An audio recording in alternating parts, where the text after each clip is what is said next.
went really well actually for us. We were really excited. The kids liked it. I don't know the total number of names we got. There was quite a few.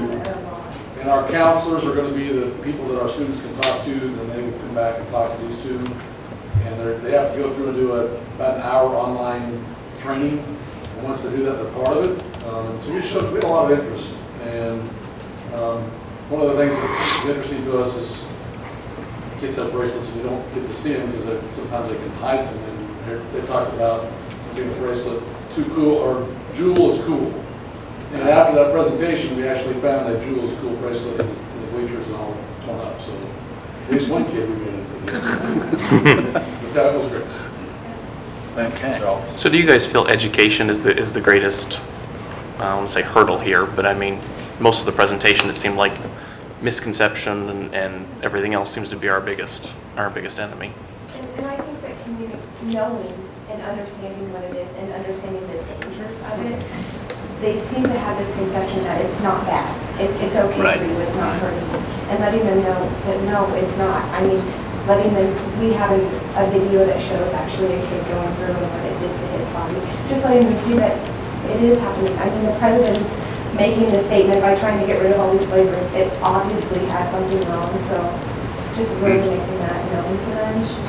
So just because it has E in front of it doesn't mean it's safe or cool or exactly. modern, or I should it's say. healthy. It's still the big tobacco companies trying to sell. Yes, it's just their way of moving through to get kids addicted on nicotine in a new way. Gotcha. And I should say, with Resist, there is a lot of advocacy in that, and so we invite the youth to take a look at their school's tobacco policy, see where some changes could be made there, community awareness activities, actually a trip to Topeka, trip possibly to DC, scholarship opportunities. So there's a lot that's involved with the Resist. Okay. Very good. Thank you for your work. Thank you. And I mean, doing this because, I mean, if somebody else isn't doing it, well, I think we all know it's bad. I don't think anyone here is going to argue against that, and I've gotten the lecture already from Mr. Albers as well, since I have a middle schooler, and so I think that's really part of the biggest thing is just making people aware and doing that, and so it is a real big problem, and it's very sad that they're targeting our children. So I appreciate you guys, doing what you do. Thank you. All right. Thanks, guys. Thanks.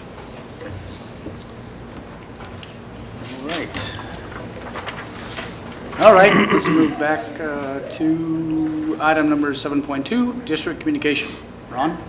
Okay, I don't have a ton of things, but a few things that I thought would be good to share with the board.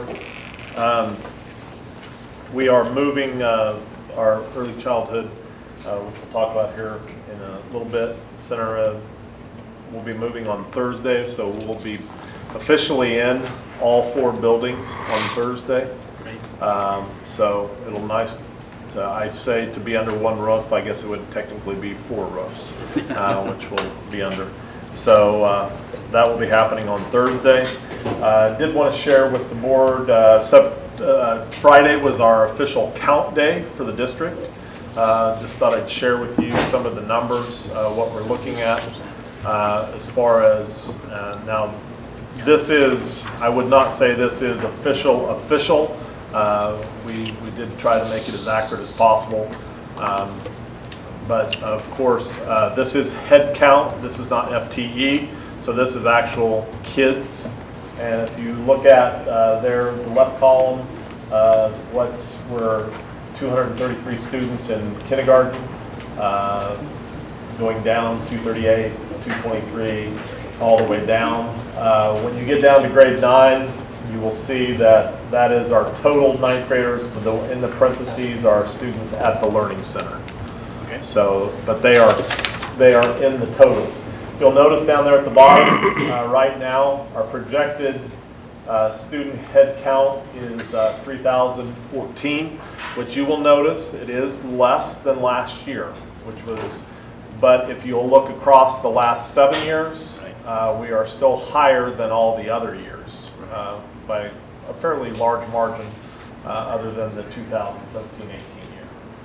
So we will be doing all of our work here with getting all our numbers turned in. And of course, we get weightings on all these numbers. So what it actually equates to, we don't really know yet, but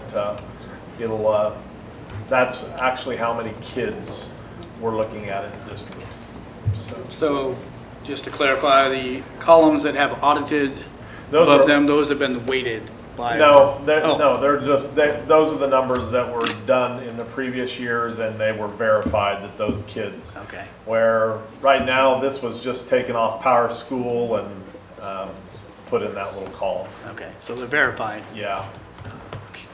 And like, so Trying to for the clarify and make it headcount, worse. they'll audit those, and then we get FTE, and that's where the base state aid, but then they'll look at what weightings, at risk, bilingual, okay. CTE, so then we get additional money on top of that based on the weighting, so it's a process. And Chris was just reminding me, KBC students may not, we have really till October 10th, I don't know when the final submission Yeah. date.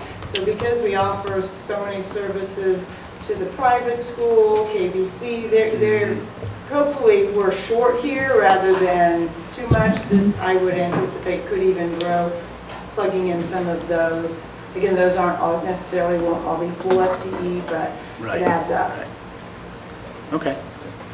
It's complex is what you're saying.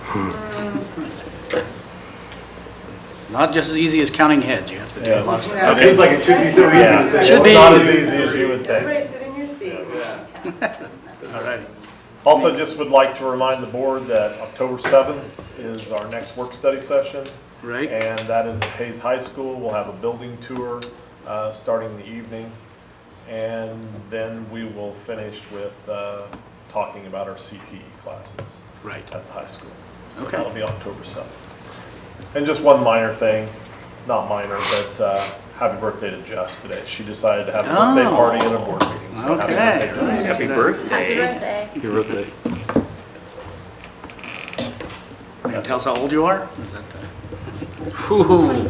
yeah, 22. That's what I thought. I was thinking, yeah. All right, very good. And on October 24th is the open house for the Yes. new yes. center. Okay. So that brings up the next item, naming the Early Childhood Center. Okay, my first board meeting as superintendent, there was on the agenda was some names that were submitted for Early Childhood Center. We have been through, I think the board looked at that. After visiting with administration, visiting with Dawn a little bit, we really have thought a lot to keep it as simple as possible without, there's a lot of names on the list that were worthy of having a building named after them, but it's also difficult to select one. So there are three, really, when you look at that building, there's lots of different parts that go into that building. Of course, you have Early Childhood Connections. You have our tuition-based preschool that is inside that building now, in addition to our special ed that is also in that building. And of course, underneath the connections part, there's parents as teachers and, you know, everything that falls under that. So there's lots of parts. So it's difficult to come up with one name that can really, so my recommendation to the board is that we name the new facility USD 489 Early Childhood Center. Very good. All right. Okay, that's, to get the ball rolling, can I have a motion to approve the naming of the complex, the USD 49 Early Childhood Center? So moved. Okay. Do we have a second? No, I'll second my own motion if I can. Bill, is that a problem if I second my own motion? Or Luke's motion? Okay, discussion. Any discussion from anybody, folks? I thought that the district was going to bring a list of 5 names to us for us to talk about. I'm all for practical I naming. think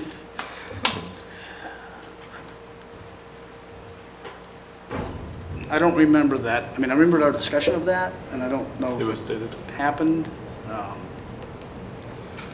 Now, there could be some confusion because you came on board right then. I don't know, maybe you didn't hear that discussion. I mean, if a name's already picked and things are being ordered for it, is it even something that has to be voted on? Like, is it something that a board has to approve? Not as a really, name? they've already ordered signs, so. But I did want, well, from my perspective, I want the board to vote on it, and I would hope we get a unanimous decision because I think it's supporting of the district. We did discuss some of the names, and I think there might be, I'm not opposed to naming a building after a person, but it did seem very complex. And there were some good names brought up and who and what. And I would like to see if the community would like a specific name of a building or even a room in a building to come forward with a formal proposal to do so. Maybe also some donation money to cover the plaque or something of that nature. I think that's appropriate. And this is my own thoughts. But I do like the early childhood, USD 49 Early Childhood Center because it does provide a nice umbrella name over all of the entities in that building. So that's my opinion anyway. Okay, well, there is a motion and a second. Any more discussion? All in favor of naming the building the USD 49 Early Childhood Center, say aye. Aye. All opposed? One nay. Okay, motion passes. Well, no, it doesn't. Doesn't pass. Doesn't pass. We need 4. Okay, we'll table this till next time. All right. Motion does not pass. Okay, moving on to discussion items. Proposed classified wage scale. Keith and Faith have a presentation for us. Okay, we're on the next phase of leveraging our wage study. We talked last time about creating a schedule to place people when hiring new employees. We're going to share with you a concept of what we're looking at. It's very close to a finished product, but we want to be very intentional about reviewing this work administratively because it's going to be a model for moving forward to other job categories. Faith has done some excellent work, really great work to illustrate and chart the concept. She's going to share that work with you. Before I do that, I want to mention 2 things. We have some limited information on benefits that we will talk about in this presentation, and we're still working on the complete local information. And finally, we hope to be back in a month to share a finished product to recommend for your approval. So without further ado, we'll let Faith share this with you. You're up. Yep, can't see that. Okay. But you can't read that? I can't read it. I'm getting old, I can't see. I was worried this was going to be difficult to see for the board members. I have this teed up to email to you, and I'm just going to go ahead and email you this now. Okay. It should be coming into your inboxes. Okay, so the Docking Institute did for us in May of this year a wage study to help us identify areas where we may or may not be in line with classified wages compared to other school districts, other businesses in Hayes and surrounding communities. We got back a very thorough report. The report showed that our clerical staff was an area that's below, that one that needed some attention relative to perhaps some adjustments. It was also discussed that we'd like to see a classified wage schedule for hiring and placing people that have experience and taking into account tenure/years of experience for those folks who have been with us for many years. So from what we got back from Docking, this particular page shows you, these are 5 examples of, from 5 other school districts that do have classified wage schedules and what they look like. So a couple things I want to point out on this slide is you have 2 out of 5 that used 30 steps. The other are 20. Not shown here are other examples where there was 25 steps in the schedule. Also, you can see here that depending on the district. Some of the steps were around a quarter per step. In some cases, 15 cents per step. In some cases, 30 cents a step. So this is just to give you a point of reference from the wage study. This is also a little bit difficult to see, but this is the main wage study results in this table here. And circled in red, you can see our school secretaries, office assistants, and our general clerical staff, where we were at in comparison to other districts, businesses, and communities. Here in this red box is where we are currently at. And the table here is just a demonstration of what we are looking at in terms of proposing a starting point with our clerical staff. Okay, here's where we start to really get into some of the analysis here. So we first looked at our clerical staff out in the schools. We separated our clerical into two groups, clerical out in schools and clerical in the central office. So for clerical out in the schools, what you can see here, these are our actual staff. The names are hidden. But this is 18 of our clerical staff, their years of experience / tenure, and what they're currently making. Okay? This, on the side, is a proposed schedule that starts at $11 an hour with 15 cents a step. So if we look at this same employee group, and in column H, we look at their tenure, and we plug in the wage schedule from the left, you can see how the numbers fall and how it represents graphically. The blue line is where we're currently at, and if you see the data points in blue, they're kind of all over the place. I mean, we've got some close to the line, we've got some outliers. The red line represents if we slotted folks into a schedule and gave them credit for their years of experience, what we would expect to see, and that is over time and experience, we are compensating our employees accordingly. In this particular example, current average hourly wage is $11.76. With this particular wage schedule and placement, we would be looking at an average wage increase of 72 cents, and on an annual basis, it would cost us $20,400. This is just the data sheet that everything's pulling from.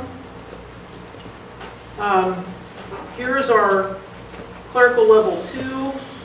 These are the clerical folks, again, out in the buildings that have a higher level of responsibility, typically our principal secretaries. Same approach. We have their actual years of tenure, their actual current hourly rate. This particular schedule, we're looking at a starting wage of $12.20 with steps of 30 cents. Again, we plot those, and you can look at the dots and our trend lines here. Again, blue representing current state. You can see that these outliers represent problems that we want to address. For example, this one here. Here's somebody who's been with us 18 years, and their wage is well below some folks that have been with us a long time that are making a higher wage. Mm-hmm. So again, placing the salary schedules where we get that consistent 45-degree angle that we're looking for. Again, here's the raw data that we're pulling from that. I'm going to jump over to central office. Here we felt like we had three levels based on job descriptions, level of responsibility. So I'm going to scroll through these one level at a time. Same approach.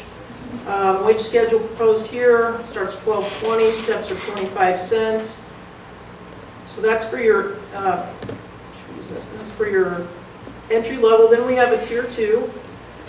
And here, this one looks kind of funky. It's a good opportunity to show you an example. So employee number 2 is actually our new treasurer. She's been with us for a short time. This was a dire need where we really needed somebody with experience. If we go off to her experience with just $4.89, she's been here less than a year. Okay? If we factor in her 20 years of experience, and we link the wage to that step on the scale, Yeah, makes sense. see how it brings the line Mhm. where it should be. So this is an example of where we have a schedule for classified wages. It gives us some flexibility when we're hiring to look at past experience and get the right candidate in the door. Last group I'll touch on is nutrition. And nutrition was not specifically called out in the wage study as being a bucket that we needed to look at. However, it is a employee group of ours that we've had very high attrition. In talking with the director of our nutrition program, our biggest, again, we're looking at 3 levels potentially within our nutrition team. The biggest bucket is our entry-level guys. These are going to be your assistant cooks. So we did similar analysis for the cooks. Again, I would just point out the blue dots. We've got some people over here that have been with us, 20 plus years, and they're making, between $11 and $12 an hour. And those are truly some of the hardest jobs in our district in terms of physical exertion, under pressure, got to feed kids by a certain time, barely get a chance to eat themselves. So it's something else that administration has a desire to look at with this approach. Here's the raw data. And that's, I guess I'll stop there in terms of the approach that we'd like to take, that we're looking at taking. See if there's any questions or comments. Well, I do want to make a comment that I appreciate your, make a comment. I want to comment and I want to thank you for the hard work you've done to take all this information and make sense of it.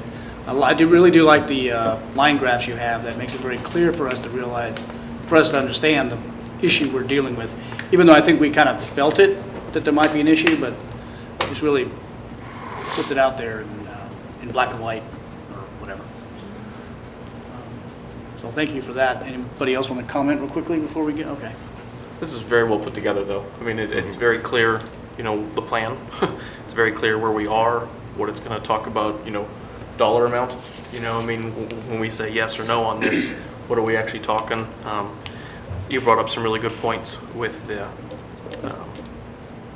nutrition type stuff. And even before you mentioned it, I'm kind of looking at that, with what they're getting paid, with the time and everything. And I mean, my word, we've got people who've been here 20 some years. That's awesome. That's awesome that they've stuck with us and they're, and I think of the benefits of having someone there for that length of time, just knowing the process of knowing the kids and knowing how things need to be done. When you have people that are there that long, they become, whether they have a title or not, they become experts in that field, and they are veterans and know how to process and weather the storms when things go up and down. And that's tremendous. The only other question that kind of popped in my mind as we're doing this, and I know it came up in our last meeting, I think Greg brought it up, was kind of the health insurance. And so for me, I always call it compensation, because salary is part of your compensation, but then, there are other things. And so I was just making sure we stay on track with that. Now, obviously with the nutrition stuff, attrition, well, that tells you pretty clearly something's wrong, but go ahead. So we did prepare a view for you guys based on your request to understand what does our total compensation look like for some of these employee groups. So that's this last page here.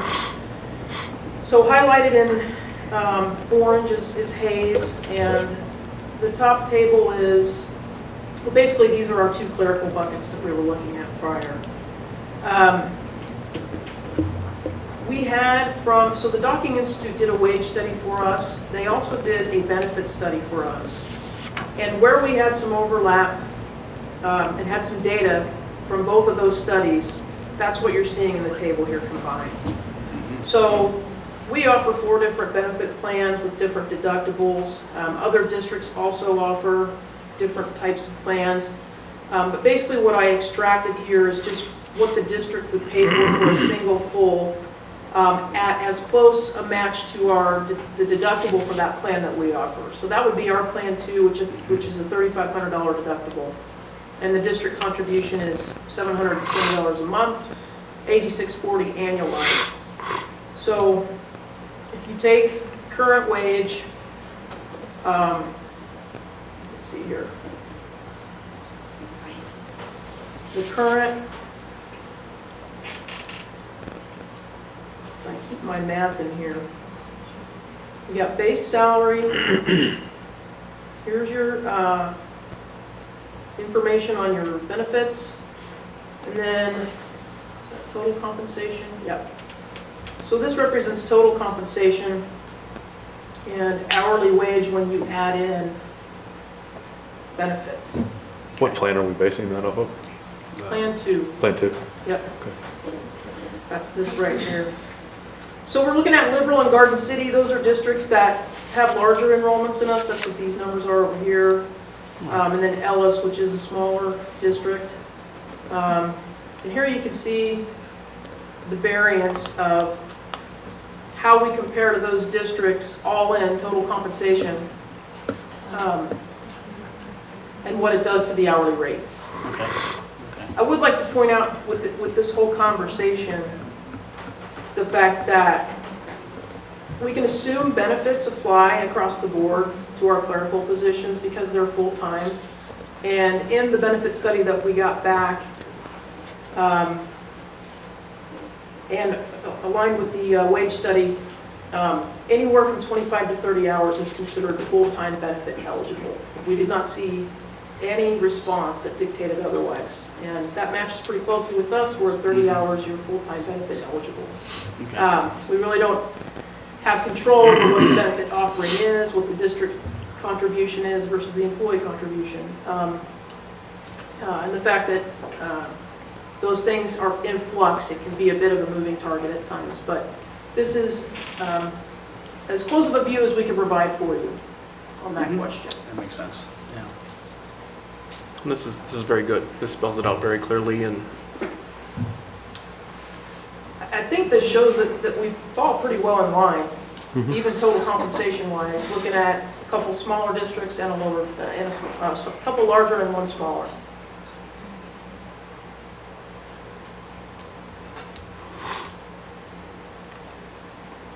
okay, so I'm not sure if I fully understood. Keith, is this the final product then that we're going to maybe vote on in a couple weeks or so?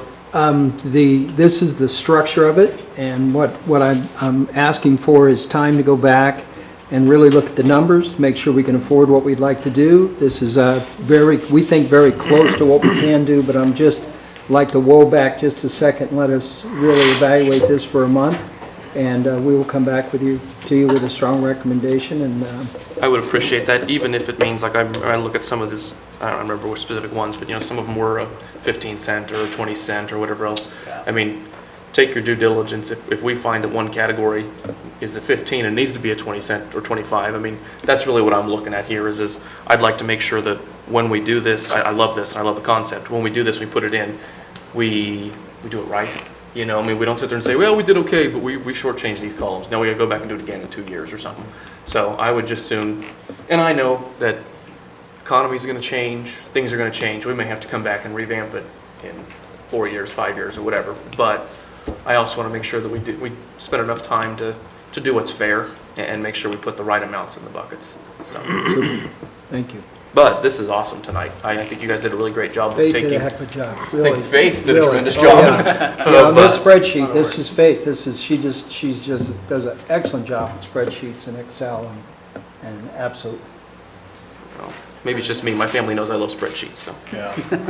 I have one question. What was your thought process to having a consistent increase with each year rather than, I saw some of the samples where the more years they were there, the more increase per year they got? We'll talk about the Faith, or is it? That is a good question. There's examples of both. And I think if we, this is really clerical focused. If the model works and we carry it forward, we'd be looking at other employee categories as well, classified staff. It may make sense for other buckets depending on, the level of responsibility, how much does a year of experience matter? Does it get progressively more valuable as they put more years in? It's a good question. I don't know how to answer it other than the majority of the examples had a consistent step, and when we were analyzing the data, that seemed to work well. And I think also when we sat down and we were working through this, the consistency and the consistent, amount helped us kind of try to figure out later on what we can do.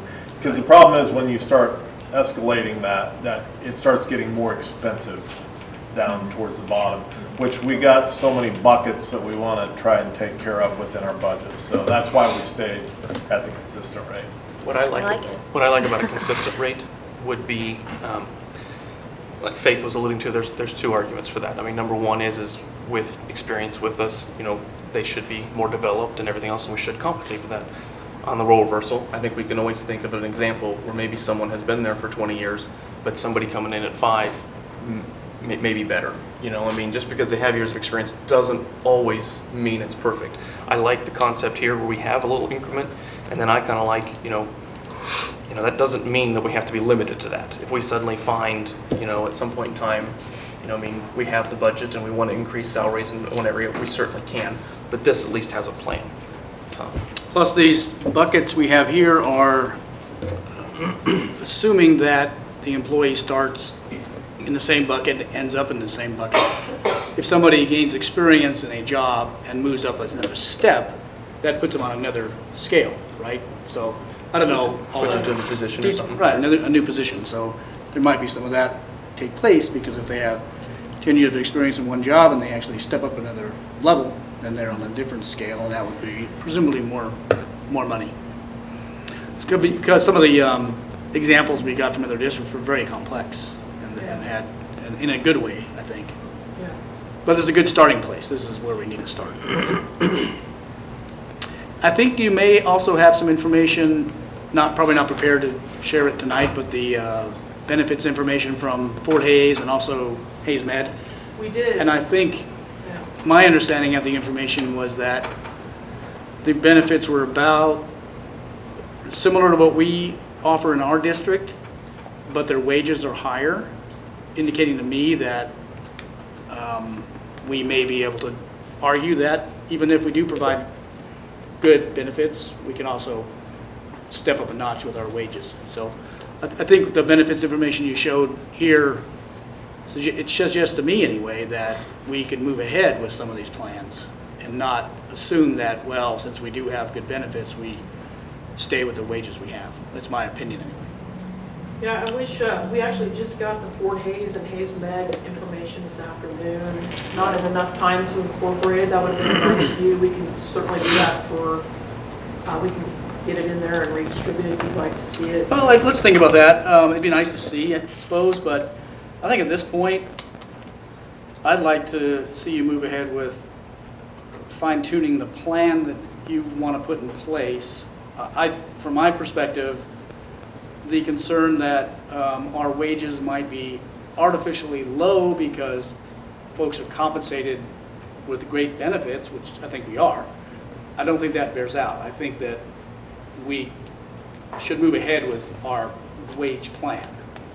Is that where we're at here with everybody else? Or I would agree with that. If you do have the information, I wouldn't mind seeing it in here too. Yeah, it'd be nice to see it, but I think we can. Just because, I like you comparing us to like comparable size districts, but again, some of these positions, they're not going to probably move to Liberal or Garden City, but they may go to Hays Med, or they may go to the, they may go to they're going to be much more likely to take those types of positions.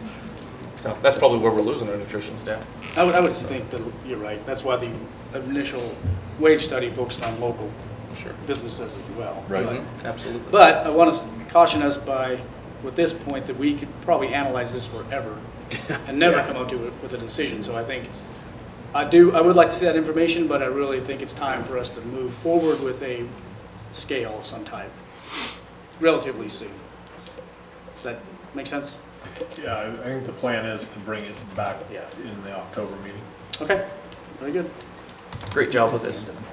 Yeah, thank you very much. That's great. Thanks, Ray. All righty, I think that pretty much concludes most of the items on our agenda. We'll move into an executive session at this point. I move that the Board of Education recess into executive session under the exemption to the Kansas Open Meetings Act pursuant to the employer-employee negotiations exemption. Mess that up every single time. The subject to be discussed during the executive session is negotiations between the Board of Education and Hayes NEA. The open session will resume at 8 o'clock in the Topher boardroom. Those persons who attend in addition to the board are the superintendent, the assistant superintendent, the director of special education, the director of finance. Is that all we need? And that's it. Do I hear a second to my motion? Second? Any more discussion? All those in favor say aye. Aye. All opposed? Oops, I voted aye as well. So that's 4-0. Okay.